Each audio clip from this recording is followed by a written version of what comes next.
Yemen's army were once the country's kingmakers. But today, the military is a shell of its former self, devastated by a conflict that's been going on for more than 3 years. Bashir Yassin Abdullah served in the Navy for 30 years. He says the military made a major mistake at the start of the war by making political allegiances. My message to the government is for them to work with a conscience, to remove any personal or political interests and make the national interest the main priority. They should look at the population and consider the level of poverty and suffering they have reached.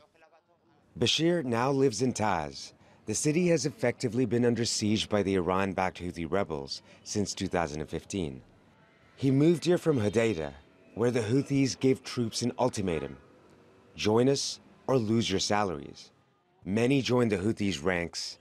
Others sided with the new government in Aden or defected altogether. But Bashir decided to retire early. It was at this time that I started to question what was going on. I didn't want to fight my countrymen, so I decided to leave. The Houthi takeover of the capital Sana'a in 2014 kicked off a crisis that sparked a proxy war between Iran and Saudi Arabia. Yemen was then split by its support for one of two rival leaders: former President Houthi-allied Ali Abdullah Saleh in Sana'a, or the new President Abdrabbu Mansur Hadi in Aden. Much of the military leadership was split between the two rival governments in Sana'a and Aden. When the former president, Ali Abdullah Saleh, was toppled, he handed over all these military forces to the Houthi. This made it easy for the Houthis to enter Emran and Sana'a.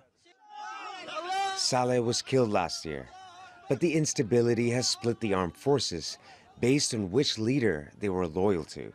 The UN, UK, and US are now seeking ways to find a political solution to the conflict that has killed over 10,000 people and left more than half the country in need of aid. But with the war heading into its 4th year, the need to unite the military may pose a challenge in negotiations. Rahul Radhakrishnan, TRT World.